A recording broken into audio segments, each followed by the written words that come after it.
Ayan mga kawander, kain tayo. Ito ang gabi. Ito naman ay kasoy, bisol. Ito ang tanghalian ko at ulam ko ay tuyo. Kain tayo mga kawander. Kailangan ito ang anuhin natin kahit yung bigas sa gabi na lang kasi ang mahal ng bigas ngayon. Kaya ito muna lang ang tanghalian natin. Kain tayo mga kawander. Kailangan tipid tayo ngayon.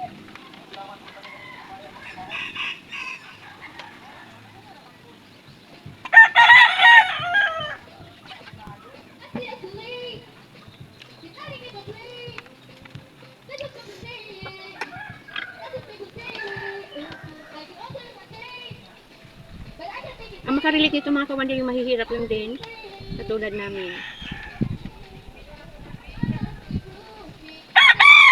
Masaya na kami mga kawander pag kumakain kasi wala dito yung iba eh.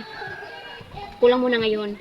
Dahil wala dito yung iba. Si Muna ay kumuha ng panggatong. Si Medios ay nag-arawan ng kampo. At si Julsa naman ay naliligo pa. Kaya ako muna mga kawander kasi nagutom na.